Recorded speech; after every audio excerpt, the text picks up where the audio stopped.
Esther, uma mulher improvável como eu e você, órfã de pai e mãe. Uma mulher que tinha uma história de escravidão. Esther estava escravizada no meio do seu povo. Havia ali o exílio no reinado da Pérsia. E todo o povo judeu estava debaixo desse jugo de condenação, de escravidão.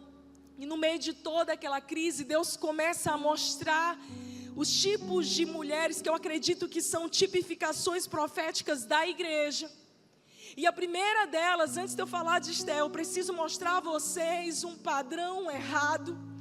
Porque uma das coisas que a nova geração corre o risco de fazer é apontar para o erro da geração que veio antes, mas de repeti-los quando estiver no palácio. Vou te dizer uma coisa, querida, um dos maiores riscos da nossa geração e algo que eu sempre peço a Deus, Senhor, eu orava quando eu era mais jovem, eu dizia, Deus, quando chegar a minha vez, Senhor, quando chegar a minha vez, me ajuda a construir uma plataforma segura para a próxima geração, que eu não venha competir, que eu não venha a diminuir, mas que eu possa ser uma plataforma segura que prepara o caminho para outros, discipulando, treinando, levantando. Entenda algo, queridos, no reino de Deus não existem competidores. No reino de Deus, nós somos cada um posicionado em um campo para um propósito só. E eu creio que Deus está levantando essas mulheres alinhadas, que discernem tempos e estações e que se movem no compasso dos céus. Abre a tua Bíblia comigo no livro de Esther, capítulo 1. Nós vamos ler alguns trechos da palavra de Deus. Tem alguma mulher que ama a palavra de Deus? Eu creio nessa geração de mulheres bíblicas que amam a palavra de Deus. Esther 1, a partir do verso 5, nós vamos ler alguns textos pincelados desses versos. Terminados esses dias, o rei deu um banquete no jardim interno do palácio de 7 dias, para todo o povo que estava na cidadela de Suzã, do mais rico ao mais pobre. Pela generosidade do rei, o vinho real era servido em grande quantidade, em diferentes taças de ouro. Enquanto isso, a rainha Vasti também oferecia um banquete às mulheres. Presta atenção. No palácio do rei Artaxerxes, ou Assuero, dependendo da sua versão, ele pediu que trouxessem à sua presença a rainha Vasti, usando a coroa real. Ele queria mostrar aos seus súditos e aos nobres a beleza dela, pois era de fato muito bonita. Quando, porém, os oficiais transmitiram a ordem do rei à rainha Vasti, ela se recusou a ir, e o rei ficou furioso e indignado. O rei perguntou então aos nobres, de acordo com a lei, estou pulando alguns versículos, o que se deve fazer à rainha Vasti? Ela não obedeceu à ordem do rei transmitida pelos oficiais. Então eles disseram, a rainha Vasti não ofendeu somente o rei, mas também a todos os nobres e os povos de todas as províncias do rei Assuero, pois a conduta da rainha se tornará conhecida a todas as mulheres, e assim também desprezarão os seus maridos. Deixa eu dizer algo para você. Entenda o contexto histórico onde o livro de Esther foi escrito. Esther estava ali órfã de pai e mãe, foi criada pelo seu primo Mordecai. E de repente o rei Assuero, casado com Vasti, essa rainha de linhagem nobre, o nome Vasti do hebraico significa de beleza incomum. Ela era uma mulher da linhagem das 10 famílias reais da Pérsia. Ela tinha sido uma mulher preparada para aquele tempo, para assumir a posição de rainha. Ela era a pessoa ideal. Ela tinha um bom histórico, ela tinha um currículo adequado, ela tinha um porte. Ela estava ali para ser rainha, mas de repente, num momento de celebração daquele reinado, que durou 180 dias, Assuero então está mostrando a grandeza do seu reino. E a Bíblia nos conta que ele começa então a dar, para finalizar esses quase 6 meses, onde ele está mostrando o reino, ele faz um banquete no palácio. E enquanto ele está preparando um banquete, Vasti, a rainha, está preparando um outro banquete numa sala para as mulheres. Até então, tudo correto. Mas num dado momento do banquete real, o rei chama e convoca a Vasti para que ela assuma a sua posição. E aquela rainha, ela se recusa a comparecer no palácio do rei. Isso foi tão ofensivo para Assuero que ele procura conselho com os nobres. Ele diz: o que eu vou fazer? Essa mulher me desobedeceu. E eles falam: olha, se você tolerar o que a rainha fez, isso vai se tornar um padrão para as outras mulheres do reinado. Ela precisa ser destituída. E encurtando essa história para você, que acontece no livro de Esther, capítulo 1, Vasti, aquela que havia sido preparada para se posicionar naquele tempo e entrar no palácio real, ela é destituída, ela perde a sua autoridade, ela perde a sua coroa. Agora eu quero que você preste bem atenção no que eu vou te dizer, porque Vasti é uma representação, é uma tipificação de uma igreja que está mais interessada com seus próprios banquetes do que comparecer ao banquete do rei. Deixa eu te dizer algo, durante muito tempo, e eu pensei muito se eu compartilhava essa palavra aqui, mas eu entendo que esse é um tempo de despertamento. Não há mais tempo de neutralidade, mulher. Essa é uma hora muito profética nas nações da terra, e você e eu precisamos nos posicionar com autoridade e graça. Vasti é essa que quer usufruir da glória, que quer participar das benesses do reino, que quer receber a bênção e a dádiva de ser coroada, mas que na hora que o rei pede algo especial para ela, ela não está pronta para atender o chamado do rei.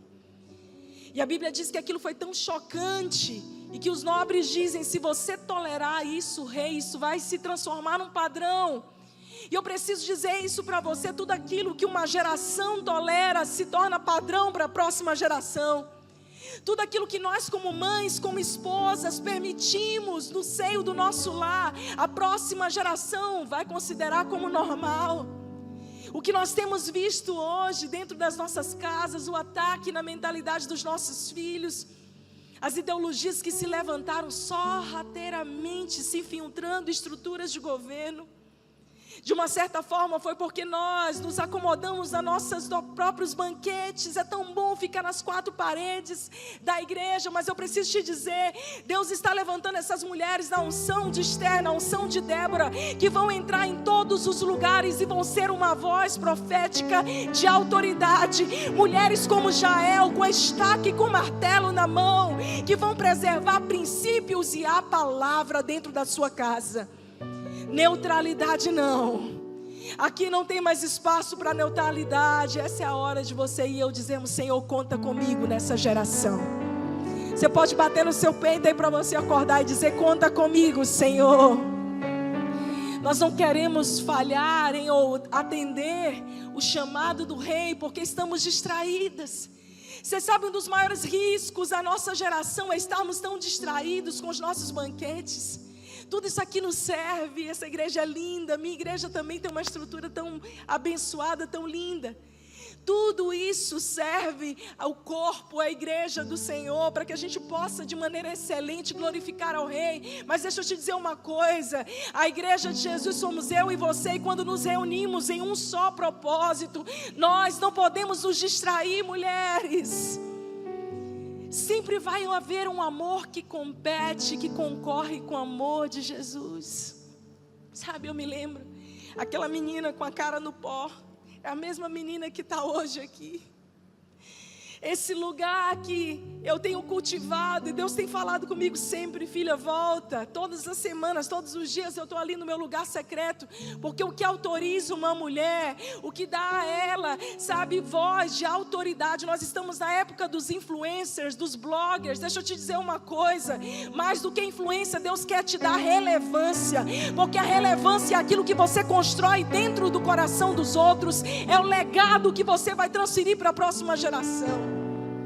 Para que você quer influência? Para que você quer notoriedade?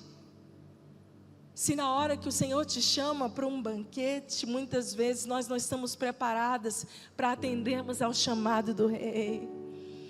Ah, mulheres amadas, você e eu precisamos estar focadas, com os ouvidos atentos ao chamado do nosso amado. O Senhor está às portas, o Senhor está às portas, e essa é uma hora da gente manter o nosso coração atento ao chamado do Rei.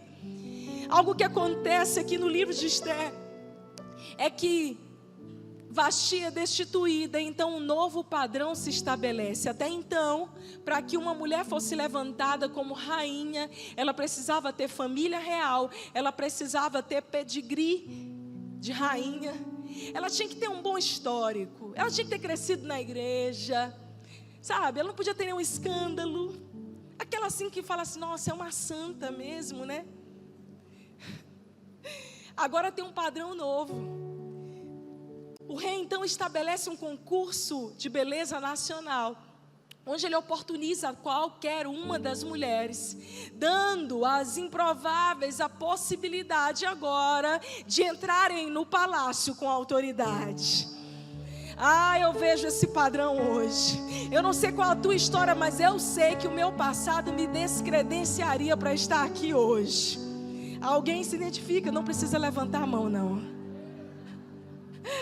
Você fala assim, Senhor, puxa, sabe aquela história? Não sei se te contaram isso. Eu tinha um pânico disso quando eu era criança, que diziam assim, olha, quando você morrer, vai aparecer todos os seus pecados na tela do céu. Gente, imagina, vamos agora.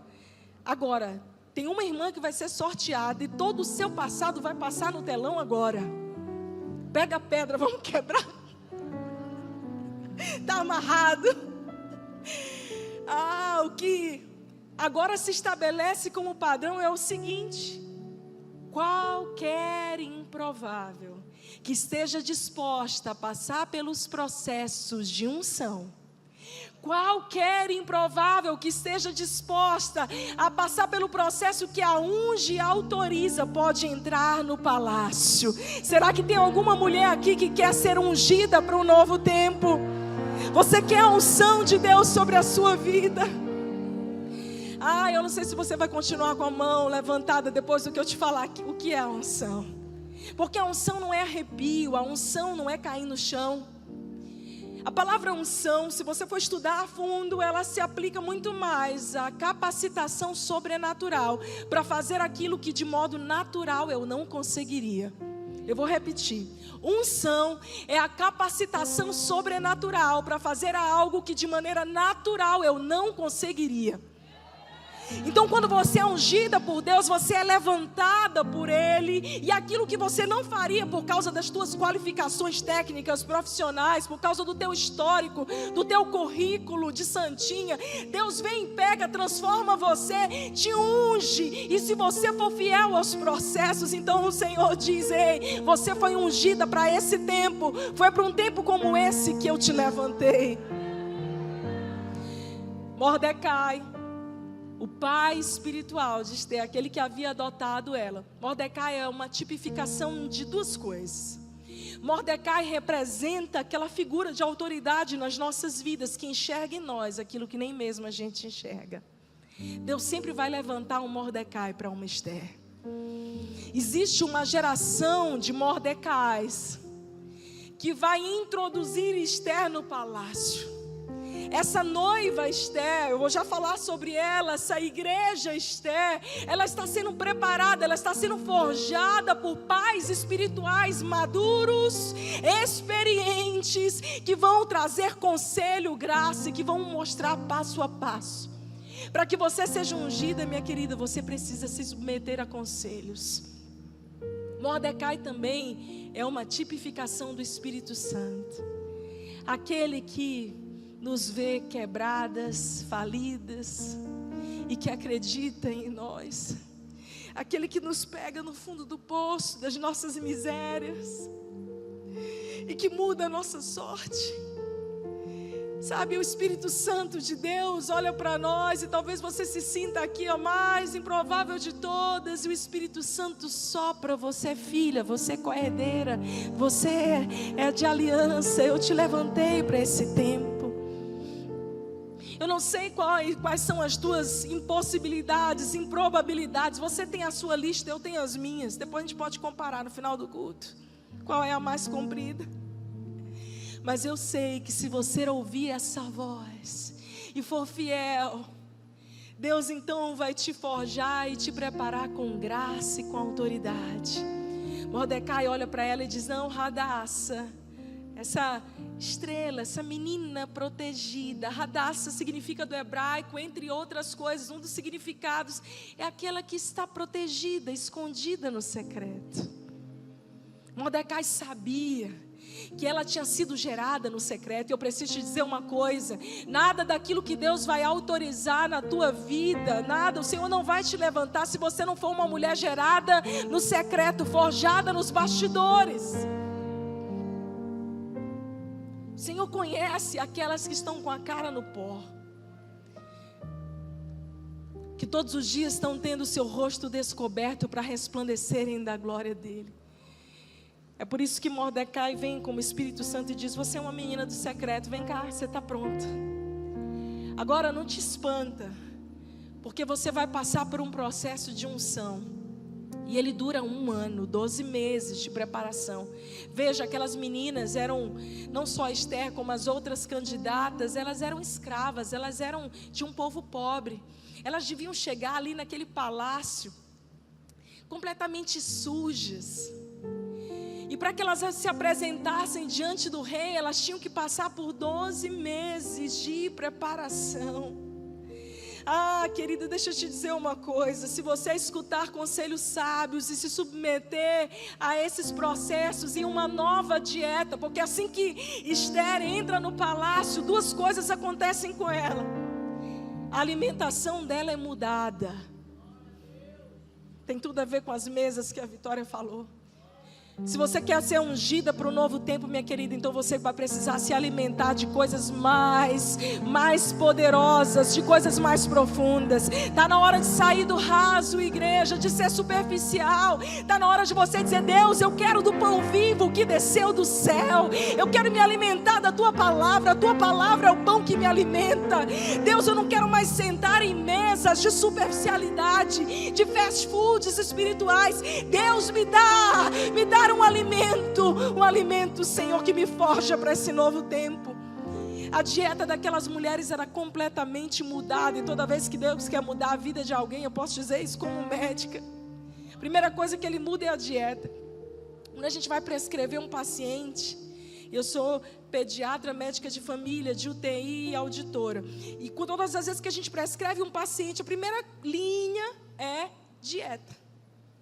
Quando um paciente sofre um trauma, a primeira coisa que a gente coloca é dieta 0, porque o jejum vai dar ao corpo dele a oportunidade de se desintoxicar, de se regenerar e de se preparar. Tudo é tão espiritual.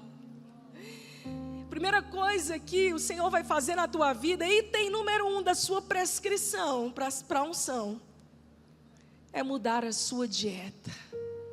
Você precisa ser uma mulher que se alimenta da palavra de Deus.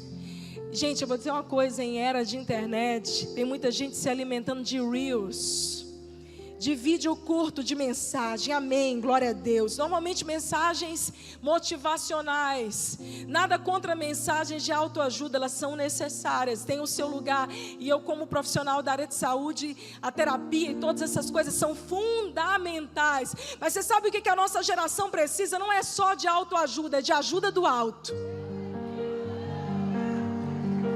É isso que a nossa geração precisa. Aí você fica lá: não, deixa eu ver aqui uma mensagem. Não, olha aqui, olha, eu gosto dessa pastora, agora ela é a minha mentora. Tão gente boa.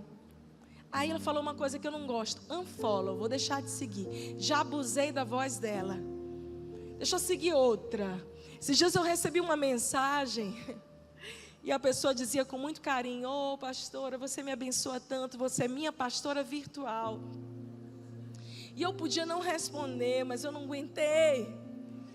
Aí eu falei para ela: minha querida, eu posso ser uma inspiração, eu posso ser até uma mentora sobre a sua vida. Paulo diz que nós podemos até ter aí milhares de tutores, de mentores, mas eu não sou sua pastora. Pastor é quem tem acesso ao teu coração, é quem te conhece nos bastidores. A sua pastora, a pastora da sua casa é essa aqui, ó. Essa que está sentada aqui à frente, que conhece a tua vida, os dias que você está na sua melhor performance e os dias que você está na sua pior performance, porque nem de alta performance só viverá o homem. Ou tem alguém aqui que só vive em alta performance? Alguém? Por favor, Ora por mim no final do culto. Porque irmãs, eu tenho um dia que eu estou em baixa performance. Nós somos gente, nós somos humanos. Esther começa a mudar a dieta dela, começa a se alimentar da maneira certa, e ela começa um processo de embelezamento. Quem não queria um spa de 12 meses, hein, menina? Quem queria esse embelezamento? Vamos ver se você vai querer mesmo, depois de eu falar o que ele era. Eu gosto de fazer essas pegadinhas assim com o povo. A palavra de Deus diz em Esther capítulo 2, depois você pode ler esse texto, que elas passavam 12 meses, onde elas recebiam 2 tipos de unguento na sua pele, de uma espécie de óleo na sua pele. E o primeiro tipo de óleo que elas passavam no seu corpo era mirra. 6 meses de óleo de mirra. E a mirra é uma resina amarga tirada de uma árvore. Ela é uma espécie de adstringente. Vou explicar melhor, no português bem claro. Quem é da época do mertiolate que arde? Eu acho que essa geração Nutella está precisando de mertiolate que arde.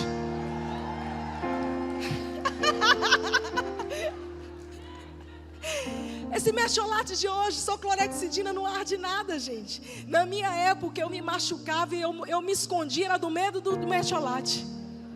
Minha mãe dizia: filha, tu está machucada. Eu dizia: mãe, não foi nada. Só de medo, eu chorava. Não era pela dor da ferida, era pela dor do mertiolate. A mãe vinha, a gente ficava meia hora assim, não é não? Eu vou fazer um abaixo-assinado para voltar ao mertiolate antigo. Gente, quantas querem ser ungidas por Deus? 6 meses de mirra. A mirra entrava ardendo, queimando os poros, purificando, tirando a sujeira. A mirra, ela tem uma simbologia muito profética. Quem lembra dos 3 presentes que Jesus ganhou ali dos reis magos? Ouro, tipificando a sua realeza, a sua glória. Incenso, representando a oração dos santos. E mirra, apontando para o sofrimento vicário de Cristo na cruz. A mirra era um apontamento dos sofrimentos que Jesus passaria até chegar à sua ressurreição para nos salvar. A mirra, se você lembrar, no livro de Cânticos, a Bíblia fala que o noivo toca na maçaneta, e quando a noiva vai tocar na maçaneta, existe ali óleo, o óleo está destilando mirra. A mirra é uma representação dos sofrimentos na vida de um homem, de uma mulher de Deus. Talvez você esteja aqui, você está dizendo assim: Senhor, eu não estou entendendo porque está doendo tanto. Ei, Deus está te ungindo com mirra. São nos processos mais difíceis da nossa vida que nós aprendemos a ter sede verdadeira da água da vida. São nos momentos de dor, de vergonha, de humilhação, é que a gente fala assim: Deus, está doendo, mas ainda assim eu quero, Senhor, me submeter a esse processo com honra e com integridade. A mirra representa isso. Daqui para o final, talvez algumas mãos vão diminuir quando eu perguntar quantas querem ser ungidas.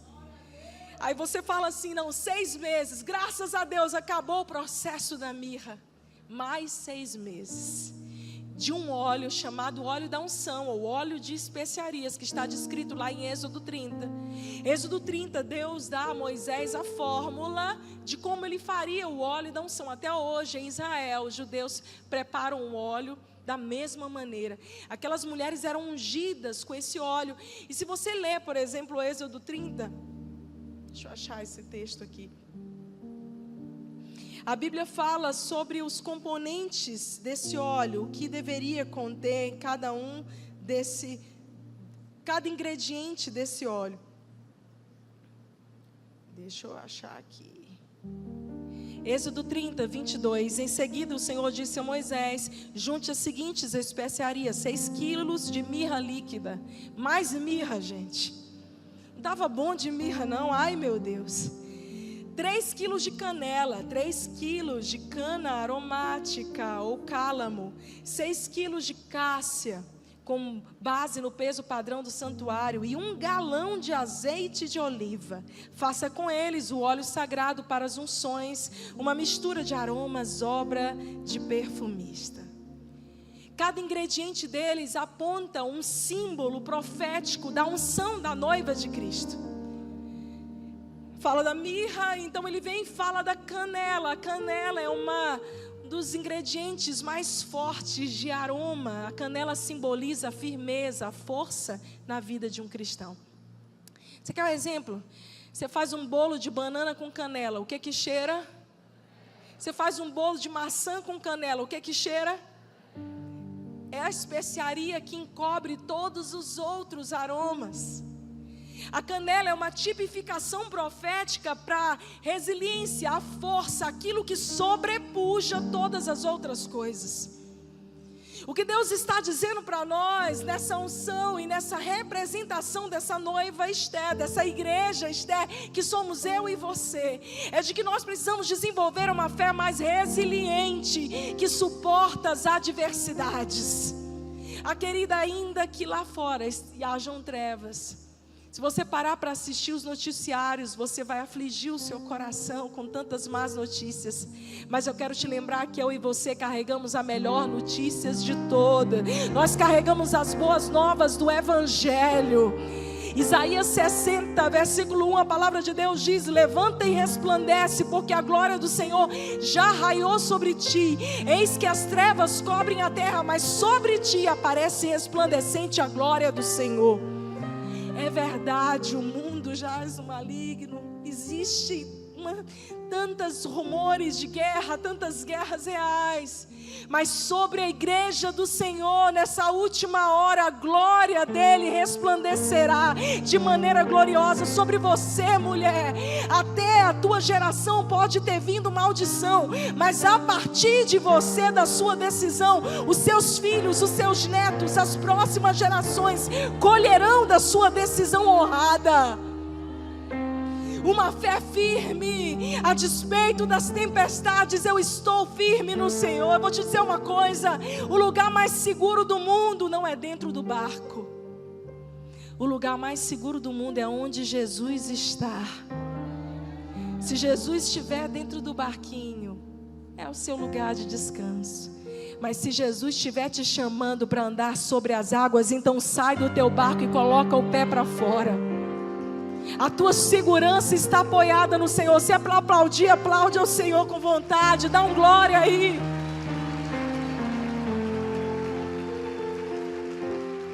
Vamos lá, que a unção não acabou.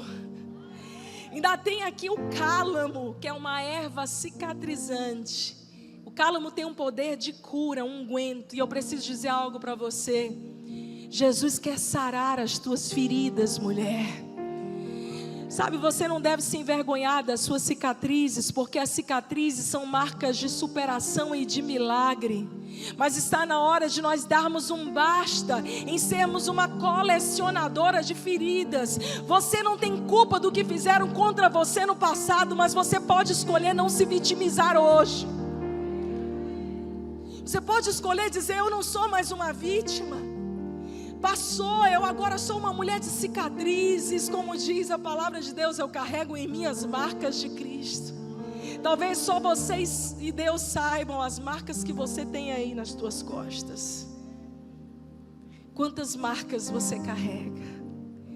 E são das tuas cicatrizes, é da sua cicatriz que vai fluir cura para milhares de outras pessoas. A área que você experimentou cura é a área que você vai curar outras. Seja ungida com o cálamo. A cássia é um outro ingrediente, e a principal função dela é perfumar. A palavra de Deus nos diz que eu e você somos como o bom perfume de Cristo. E eu pergunto para você nessa hora: por onde você tem passado, você tem perfumado ambientes? Você tem feito a diferença no seu trabalho? Por onde você vai? Será que quando você chega em um lugar, algo novo acontece? Eu lembro de uma vez que eu era bem recém-formada. Esse ano, gente, fazem 20 anos de profissão e 18 anos de pastoreio. Eu sei que não parece, mas são os cremes, é a unção, as coisas que a gente faz. Eu era bem recém-formada, eu fui dar plantão, gente, numa favela, num lugar super perigoso. Eu, inocente, me ofereceram um plantão que pagava melhor. Eu nem suspeitei por quê. Porque a cidade toda pagava X, aquele plantão pagava 2X. Eu precisando fazer dinheiro, começando a trabalhar, eu falei, vou para lá. Não perguntei para ninguém, não pedi conselho nenhum. Fui, me meti numa enrascada tão grande. Primeiro dia que eu cheguei lá, toda mediquinha, bonitinha, pediatra, com meu estetoscópio com cor-de-rosa, com ali minha necessaire, cheia das coisinhas de criança. Eu falei, boa noite, sou a plantonista da noite, vou passar a noite. A enfermeira mais antiga, alguma enfermeira aí? Não faz... Olha aí, glória a Deus pelas enfermeiras, que os médicos só são médicos por causa de vocês. Mas aquela enfermeira estava endemoniada. Era só aquela. Eu falei assim, boa noite, vim aqui. Ela disse assim, boa noite para quem? Aqui é o inferno, seja bem-vinda ao inferno. Aí, gente, eu vou te dar um segredo. Com doido, tu tem que ser doido e meio. Entendeu? Eu falei assim, meu Deus, essa mulher quer me oprimir. Eu falei para ela assim, pois minha querida, agora vai virar o céu, porque eu acabei de chegar e junto comigo chegou a presença de Deus.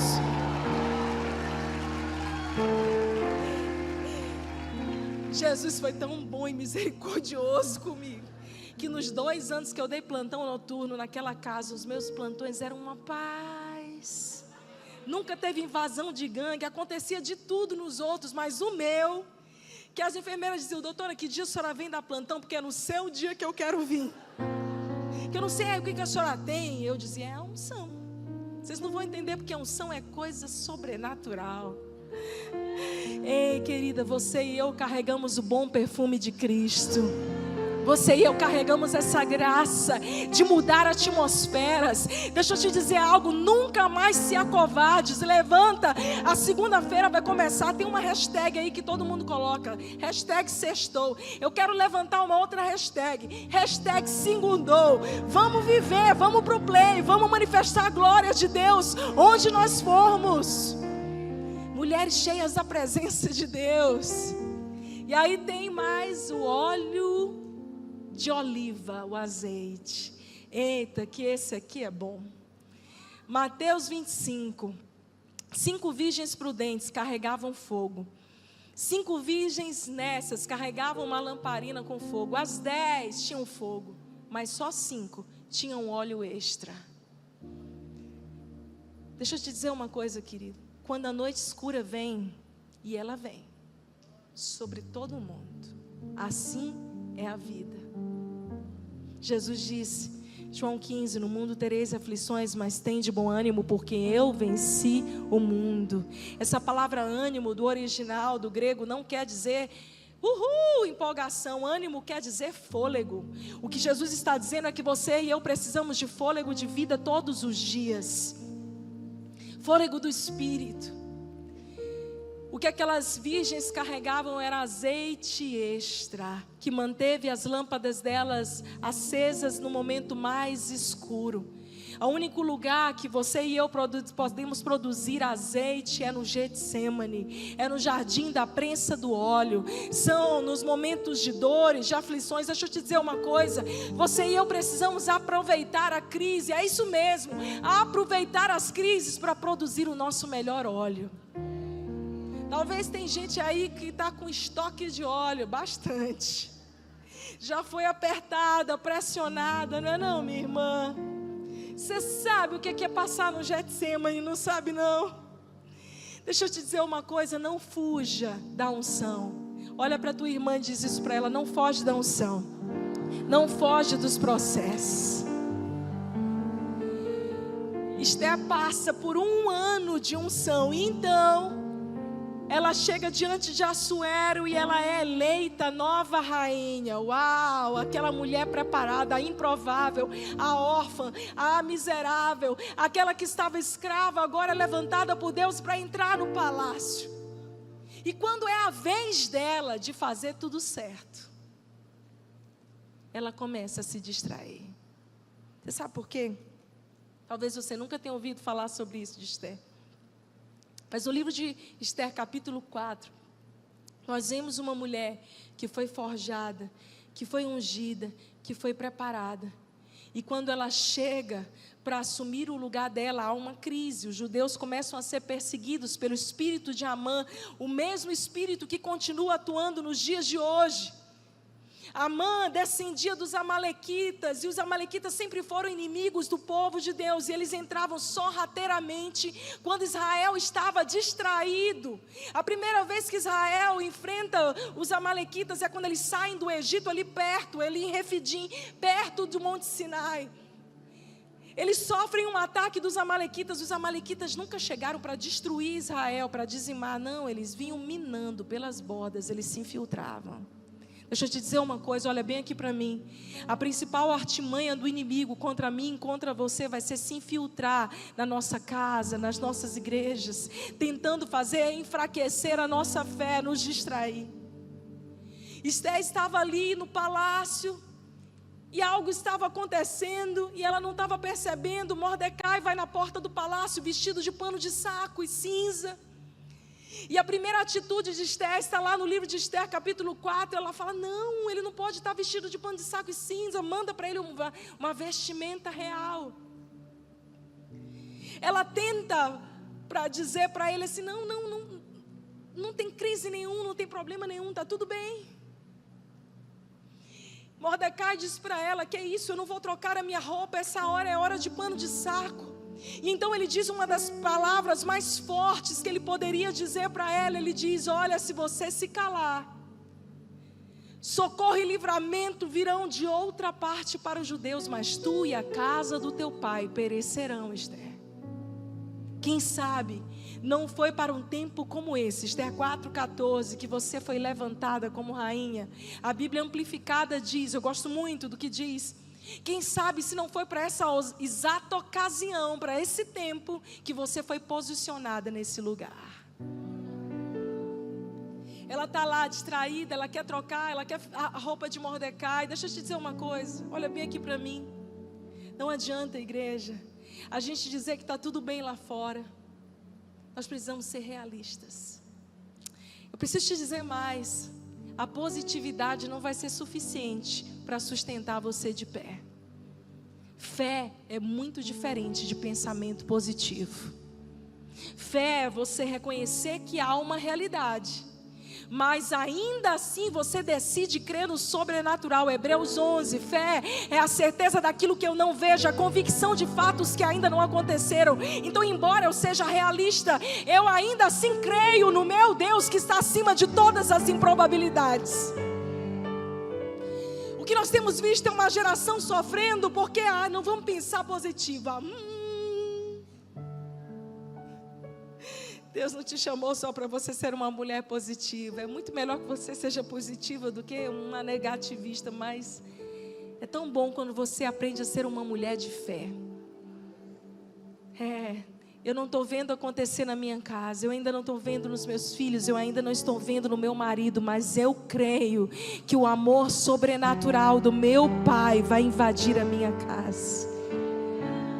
Esther tenta trocar a roupa de Mordecai, ele diz, não, a realidade é que há uma crise, não está na hora de você fingir que está tudo bem usando roupa real. E aí ele vai confrontar ela e diz, se você se calar, tu e a casa do teu pai perecerão. O que ele estava falando? Legado. Se você não se posicionar, mulher, olha bem aqui para mim, se você não se posicionar, se eu não me posicionar, se essa geração e a nossa igreja não se posicionar, o nosso legado vai passar. Esther leva aquele impacto. E ela diz, é verdade, Deus me colocou no palácio com um propósito. E eu pergunto para você, para que você quer estar no palácio? Para que você quer plataforma? Por que você quer microfone? Para que você quer exposição? Para que você quer número de seguidores? Ah, uau, é tão bom ser rainha, é tão bom ser admirada. Não. Deus te deu uma voz para que você use a sua voz com propósito e com autoridade. Essa é uma noite de você despertar e dizer: não, eu vou me posicionar.